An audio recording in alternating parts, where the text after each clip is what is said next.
Mathematics के, उसमें होगा क्या कि आपके एक क्वेश्चंस लिया जाएगा और हर एक क्वेश्चंस के बारे में उसके कॉन्सेप्ट और साथ साथ उसके सॉल्यूशन भी तुम्हें बताए जाएंगे, जिससे क्या होगा कि तुम्हारे मैथ्स का जो है वो पूर्ण रूप से रिवीजन हो सके। ठीक है, तो इसीलिए ध्यानपूर्वक ढंग से इसको देखना है और समझना है, जिससे पीछे से तुम्हारा रिवीजन भी हो जाए।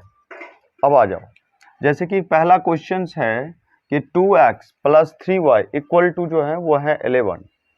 दूसरा जो इसमें इक्वेशन दिया हुआ है 2x - 4y इक्वल टू -24, इसको कह रहा है, जबकि इन दोनों को हल करना है पहले। ठीक है, हल करने के बाद y इक्वल टू mx + 3 दिया हुआ है, तो m इक्वल टू क्या होगा ये हमें ज्ञात करना है। तो हम सबसे पहले क्या करेंगे, इन दोनों को क्या करेंगे तो हल करेंगे।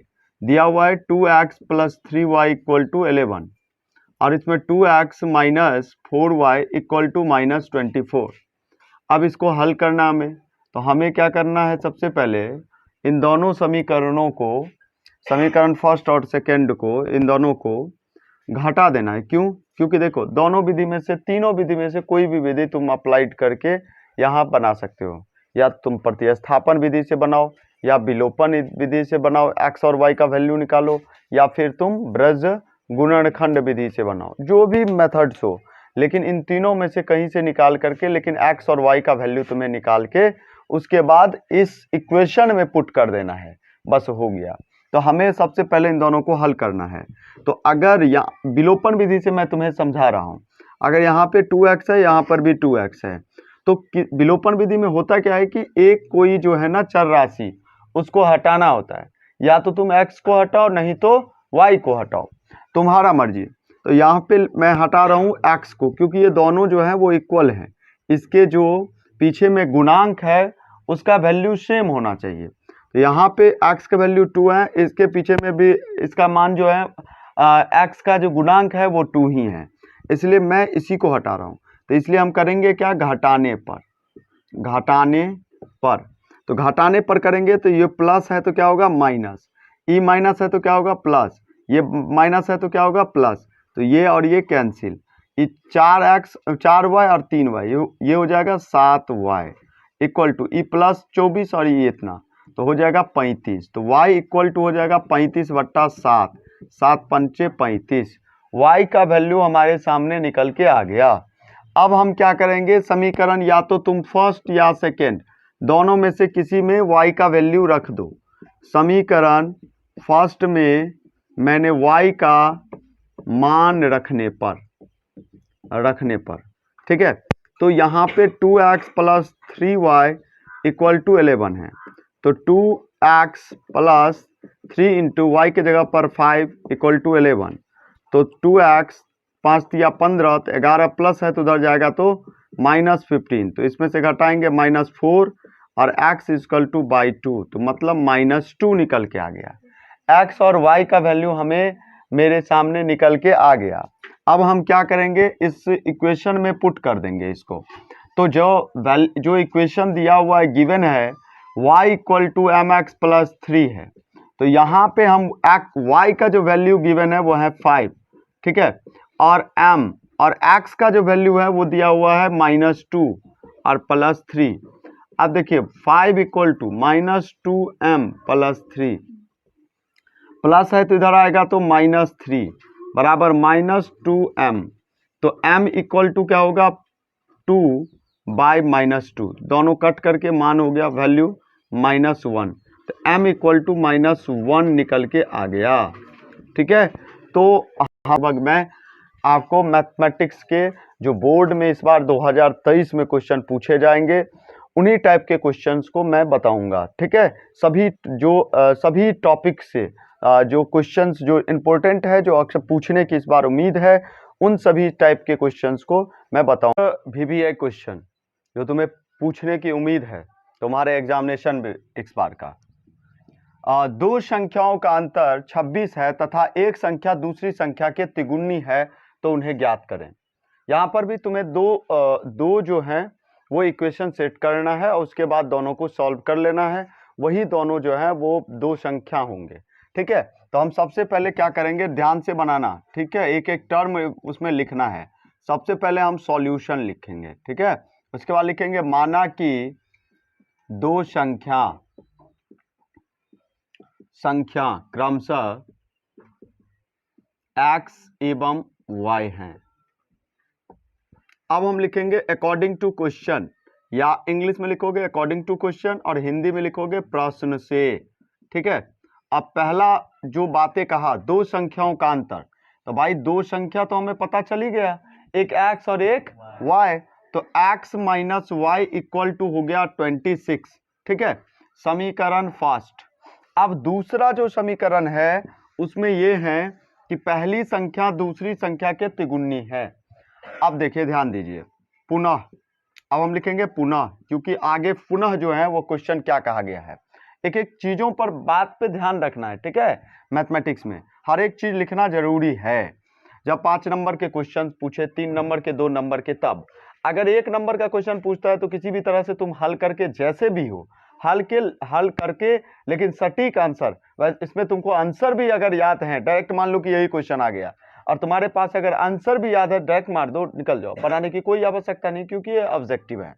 ठीक है, अगर एक संख्या दूसरी संख्या के, अगर एक संख्या ये है दूसरी संख्या ये है, दूसरी संख्या के ये क्या है, तिगुनी है, और तो उन्हें ज्ञात करते। अगर ये तिगुनी है तो हम क्या करेंगे, तीन गुनी यही है, तो इक्वेशन का मीन्स होता है बराबर, और बराबर का मतलब हुआ कि दोनों टर्म जो है वो बराबर होना चाहिए, दोनों साइड का जो संख्या हो कुछ भी हो।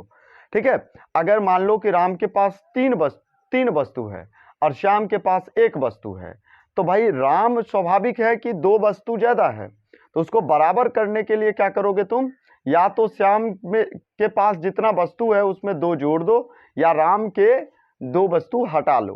ये प्रोसेस होता है। तो इस कंडीशन में हम क्या करें, ये तिगुनी है, इससे ये तिगुनी है, तो इसलिए हम क्या करेंगे, इसमें 3 से गुना कर दिए, और जब हमने इसमें मैंने 3 से गुना कर दिया तो x इक्वल टू प्लस है, तो इधर वैसे भी छोड़ दो ना, x बराबर y3 हो गया। ठीक है, तो समीकरण क्या मान लो, सेकंड मान लो। अब मैंने क्या किया, समीकरण फर्स्ट में क्या किए, इस x का वैल्यू रखने पर, समीकरण फर्स्ट में किसका, या तो सेकंड का वैल्यू रखने पर, सेकंड का मान रखने पर मैंने ये लिख दिया, और नहीं तो ये भी लिख सकते हैं कि x का मान फर्स्ट समीकरण में रखने पर, तुम्हारा मर्जी जो भी लिखो। ठीक है, जो गिवन है x, तो x के जगह पर हम कितना लिखेंगे 3y, और माइनस कितना है y इक्वल टू कितना 26, तो भाई इसमें से घटेगा 2y इक्वल टू कितना 26, तो 2 कैंसिल 26 के साथ, 26 को काटेंगे तो इसमें हो जाए तो 13, तो y का वैल्यू कितना आ गया 13। अगर मैं निकालना चाह रहा हूं x का, तो x का वैल्यू कितना हो जाएगा 3 गुने 13, 13 39। अब देखो जो तुम्हारे पास, ध्यान देना, तुम चेक भी कर सकते हो क्या मेरा आंसर सही है या नहीं है।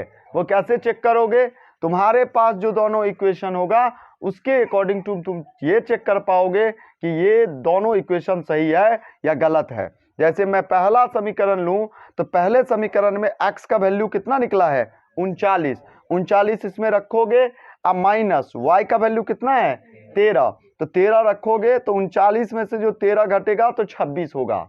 सही है इक्वेशन, कोई दिक्कत नहीं। दूसरे में भी चेक कर सकते हो, अगर x का वैल्यू 39 है, यहां मैंने रखा, और यहाँ पे y गुने 3 है, तो y का वैल्यू 13 है, 13 तिया 39। अगर दोनों समीकरण सटीक है तो मेरा आंसर तो सही है ही ना। ठीक है, तो ये तुम चेकअप कर सकते हो, लेकिन चेक जब प्रोसेस से तुम बनाए हो, सटीक बनाए हो, तो कभी ये सब चेक करने की जरूरत। VBI तीसरा क्वेश्चन जो है वो मैथमेटिक्स के क्वेश्चन है कि किसी एपी के प्रथम पद जो है वो 5 है और अंतिम पद 45 है, और इनका योग जो है वो 45 पदों का वो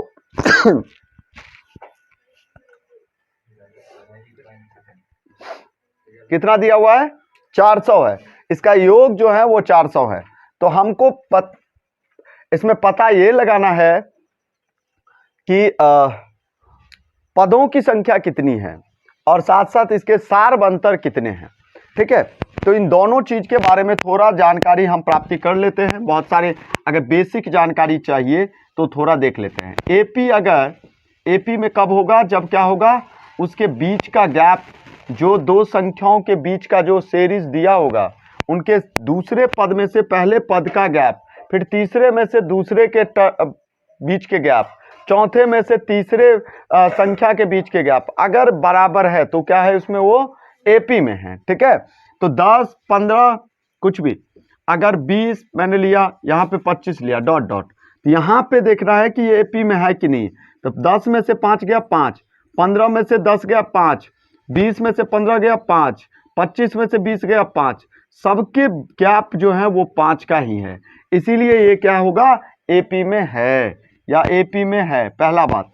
दूसरा बात कि ये ए जो होगा यानी प्रथम पद इसको हम कहते हैं, ए इक्वल टू कितना होगा 5, और डी जिसको हम सारबंतर कहते हैं, और सारबंतर जो बीच का गैप इक्वल वाला निकला वही होता है सारबंतर। ठीक है। इतना जानकारी मेरे पास पहले होना चाहिए। और साथ साथ दो गो फॉर्मूला है, जब अंतिम पद जिसको हम ए एन कहते हैं, ए एल कहते हैं या टी एन कहते हैं, इसका वैल्यू जो होता है वो होता है A plus N minus 1 into D. ठीक है। या तो आप अंतिम पद उसको कहते हैं, जो टर्म का अंतिम पद जब निकालना हो उसका वैल्यू होता है A plus N minus 1 into D. ये या तो ए एल लिखोगे या एल लिखोगे या टी एन, जो भी लिखना है वो लिख सकते हो। अगर जब योगफल निकालना हो n/2 into 2a plus N minus 1 into d, या तो ये फॉर्मेट पे निकाल सकते हो या फिर तुम निकाल सकते हो एस एन का वैल्यू, जब ए एन का मान दिया हो तो n/2a प्लस ए एन यानी एल, या अंतिम पद डायरेक्ट दिया हो तो ये फॉर्मूला पे तुम निकाल सकते हो। तो ये कॉन्सेप्ट है एपी के। अब इसी पर जो है प्रोसेस पे हम क्वेश्चन निकालेंगे, बनाएंगे। ठीक है। ध्यान दो, यहाँ पे क्वेश्चन जो गिवन हो, सबसे पहले हमें मैथ्स में क्या करना है, जो गिवन है उसी से सारा होगा, मतलब जो भी चीज निकालना होगा वो उसी से निकलेगा, पहली बात। दूसरा बात ये देखना है कि किस किस फॉर्मेट का जो है वो फॉर्मूला होता है, उसी का वैल्यू लेकर के हमें वैल्यू पुट करना है, निकालना है। अब देखो अंतिम पद दिया हुआ है तो सिंपल सा है, ए एन इक्वल टू कितना है 45, और योगफल तो भाई पहले ये लिखो, ए प्लस कितना एन माइनस 1 और इंटू डी हो गया, एन माइनस 1 और इंटू हो गया डी इक्वल टू 45। ठीक है। 45 हो गया, पहला समीकरण हो गया। अब यहाँ पे कुछ भी वैल्यू दिया है तो दे दो, 5 प्लस एन माइनस 1 और इंटू डी इक्वल टू 45। अभी प्लस है तो उधर जाएगा तो माइनस, बराबर 45 माइनस 5 तो ये हो गया 40। ठीक है। एन माइनस 1 और इंटू डी, यही तो ज्ञात करना है। ये हो गया आपका 45, 40 हो गया। अब हमें क्या करना है, जिसका वैल्यू दिया है वो है एस एन। अब एस एन के बारे में तुम जानते हो, एस एन बराबर होता है n/2 into 2a plus N minus 1। और एक चीज और मैंने बताया है कि डायरेक्ट भी तो तुम लिख सकते हो, a प्लस ए एन। ठीक है, ये भी लिख सकते हो, कोई दिक्कत नहीं है। तो यहाँ पे a प्लस ए एन का ये वाला फॉर्मूला ले सकते हो तुम। ठीक है। यहाँ पे देखो एस एन का वैल्यू कितना दिया है 400, तो 400 हो गया, बराबर n/2, तो 2 से 400 n/2, और a का वैल्यू कितना है 5 प्लस ए एन का वैल्यू कितना है 45। ठीक है। तो यहाँ पे देखो 400 को गुणा 2 से कर सकते हो, बराबर n इंटू, दोनों को जोड़ेंगे तो 50, तो n का मान कितना निकला ये हमें देखना है। ठीक है, ये गौर करिए, हमको क्या निकालना है, 400 दूना 800 हो गया ये। ठीक है। और ये 50 बट्टा में आ जाएगा, बराबर n का मान, 0 0 कैंसिल, 16 पंचे 80, यानी n बराबर वैल्यू कितना हुआ 16। अब मेरे पास जो गिवन है उसी से d का भी वैल्यू हम निकाल लेंगे।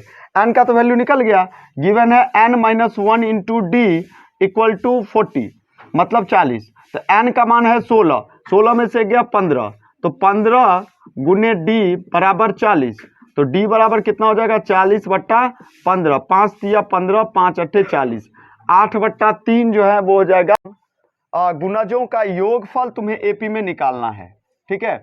तो हमें 8 के प्रथम गुणज, तो मतलब 8 से कौन कौन सी संख्या विभाजित होगी, प्रथम की बात कर रही है, तो पहला हम कौन सा लेंगे, 8 के गुना 8, उसके बाद 16, उसके बाद 24, इस तरह से 15। तो 15 संख्याओं का योगफल, 15 पदों का योग, ऐसे समझ लीजिए। अब देखिए तो पहला आसान है, जैसे योगफल कहा तो फॉर्मूला हम क्या सेट करेंगे, SN/N/2 into 2A plus N-1 into D, बस हो गया। N/2 तो मतलब 15/2, 2 गुने आप 8 और प्लस N का जगह पर 15-1 और इंटू D के जगह पर 16 में से 8 गया कितना, 8, D का मान निकाल लोगे, कैलकुलेशन कर लोगे, ठीक है। BBI क्वेश्चंस के सीरीज में ये भी क्वेश्चन आपके इंपोर्टेंट है। अगर बस इस टर्म को समझना है, खेल खत्म है। क्वेश्चन 4 के अगर पूछे कि गुणज तो 4, 4, 8, 12 ऐसे ए और डी निकाल लेंगे। N का वैल्यू 20वां पद, 21 पदों का योग, तो आसानी पूर्वक हम निकाल लेंगे, ठीक है। तो इस क्वेश्चन को सॉल्यूशन कर लेना, इसको सॉल्व कर लेना, कैलकुलेशन कर लेना, खेल खत्म, ठीक है। इस बार के 2023 एग्जामिनेशन के लिए VBI क्वेश्चनों के सीरीज में 5वां क्वेश्चन, ठीक है।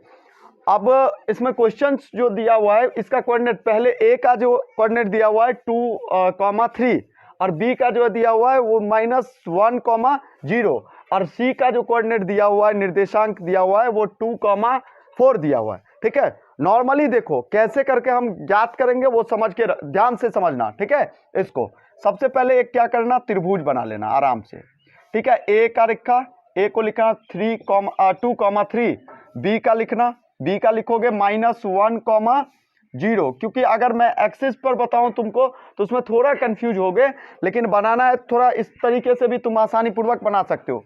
सी बराबर कितना, 2,4 ऐसे लिख दो पहले, ठीक है। डायग्राम बना के पहले क्वेश्चन एग्जाम में जो है वो ऐसे करके क्वेश्चन को लिख देना इस टाइप के। इसके बाद हम इसके सॉल्यूशन के बारे में सोचेंगे। अब कैसे करके इसके त्रिभुज के क्षेत्रफल, तो अब त्रिभुज के क्षेत्रफल तुम्हें याद नहीं है तो भी सर बना सकते हैं, ध्यान से समझना।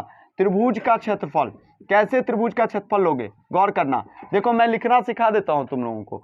अब पहले समझना, इसको जो है ना हम कहते हैं x1 है, इसको कहते हैं y1, इसके दूसरे वाले को हम कहेंगे x2 और ये y2। x और y का वैल्यू है ना, तो x और y, पहले x होता है तब y को लिखते हैं, ठीक है। तो x1 y1, x2 y2, इसमें x3 और y3 ये पहले लिख लिए, ठीक है। इस तरह को पहले लिख करके तैयार कर लेंगे। अब इसके फॉर्मूला हम सेट करेंगे 1/2 इंटू, अब देखिए ध्यान दीजिएगा, अब हम पहले लेंगे कौन सा, x1 लेंगे, गौर करिएगा x1।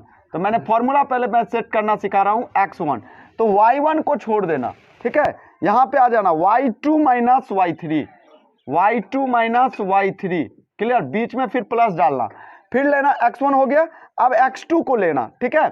x2 को जैसे ही लोगे कि इसके जो y2 है कोऑर्डिनेट, उसका वैल्यू को छोड़ देना, y3 माइनस y1 को ले लेना, ठीक है। इसके बाद ये होगा y3 माइनस y1 को लेना, प्लस फिर देखो कौन सा लोगे, x3, इसको छोड़ दो, y1 माइनस y2 बचा, तो इसको दोनों को माइनस कर लो, यानी x3 इक्वल टू क्या होगा, y3 माइनस आपको x3 लिए हैं तो y3 को छोड़ दिए, y1 minus y2, y1 minus y2, पहले इसको तैयार कर लिए। अब हम इस पर सेट कर दीजिए। अब इस सब का वैल्यू तो तुम्हें दिया ही है, मान तो पुट ही कर दियो, किसका कौन सा वैल्यू है, x1 का वैल्यू है 2 इंटू y2 का वैल्यू दिया हुआ है आपका 0, तो 0 माइनस y3 का वैल्यू दिया हुआ है 4, तो 4, बीच में प्लस x2 का वैल्यू दिया हुआ है -1, आराम से खोज के रख लो। y3 का वैल्यू दिया है 4, तो 4 माइनस y1 का वैल्यू दिया हुआ है 3, तो 3 प्लस x3 का वैल्यू कितना दिया है 2, तो 2 दीजिए इंटू उसके बाद y1 के जगह पर 3 माइनस 0, y1 माइनस y2। अब इसको सॉल्व कर लो आराम से, ठीक से करना, इंटू देखो 2 इंटू 0 में से -4 तो -4 प्लस -1 और इंटू 4 में से 3 गया 1 हो गया, प्लस 2 इंटू 3 में से 0 हो जाएगा 3 हो गया, ठीक है। अब देखिए 1/2 और इसको अगर हम करेंगे कैलकुलेशन तो इसका हो जाएगा -8 और ये प्लस माइनस तो -1, इसमें प्लस 3 दूना 6। अब गौर करो 1/2 इंटू ये दोनों हो जाएंगे कितना, -7, ये हो जाएगा -7 + 6, ठीक है, -9, हाँ, -8 -9। अब इसमें से घटेगा तो इसका वैल्यू कितना होगा 1/2 इंटू -3। लेकिन गौर करना कि हमेशा जब कभी भी त्रिभुज का क्षेत्रफल होगा वो मॉडुलस लगा देना, हमेशा पॉजिटिव में होता है, तो मॉडुलस लगाओगे तो कोई भी माइनस होता है वो प्लस हो जाता है। तो यहाँ पे कितना हो जाएगा -3/2 हो जाएगा, ये स्क्वायर यूनिट लिख दोगे, क्योंकि इस सब का जो है वो यूनिट सेंटीमीटर या इस सब में नहीं दिया है, इसीलिए स्क्वायर यूनिट करके लिख दोगे, मॉडुलस लगा दोगे, 3/2 स्क्वायर यूनिट निकल के आ जाएगा, क्योंकि यहाँ पे माइनस में आ गया था, ठीक है।